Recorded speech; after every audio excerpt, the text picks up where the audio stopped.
અમદાવાદમાં તોડબાજ બાપ દીકરીની જોડી સામે ગુનો દાખલ થયો છે। મહાઠગ અનિલ વિભાણી અને દીકરી રાજવી વિભાણી સામે સીઆઈડી ક્રાઇમમાં ફરિયાદ થઈ। 42 કરોડ કઢાવી આપવાની વાત કરી વેપારી પાસેથી 28.37 લાખ રૂપિયા પડાવ્યા હતા। નિકોલના વેપારી જલપીન ભીમાણી પાસેથી પિતા દીકરીએ એડવાન્સ લઈ લીધા। ઉચ્ચ પોલીસ અધિકારીઓના વહીવટદાર હોવાનો રોફ જમાવી વિશ્વાસમાં લીધા। વધુ માહિતી આપી રહ્યા છે સંવાદદાતા અનિતા પટણી। અનિતા, તોડબાજ બાપ દીકરીની જોડી સામે આખરે ગુનો દાખલ થયો છે, કાર્યવાહી શું?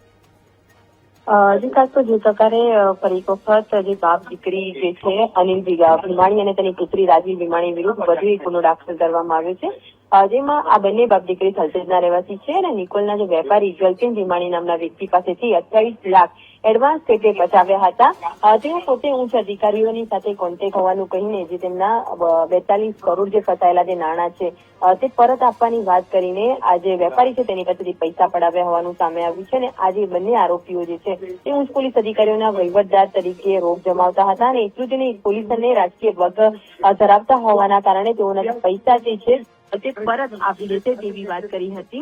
હાલ તો આ સમગ્ર મામલે આર્થિક ગુના નિવારણ શાખાએ આજે પુત્રી અને પિતા છે તેઓની અટકાયત કરીને પૂછપરછ શરૂ કરી છે, કારણ કે આજે આરોપી છે અનિલ ભીમાણી વિરુદ્ધ અત્યાર સુધીમાં 20 થી વધુ ગુના નોંધાયા હોવાનું પણ સામે આવ્યું છે।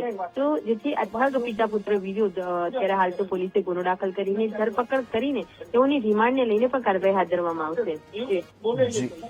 જી, માહિતી બદલ આભાર અનિતા।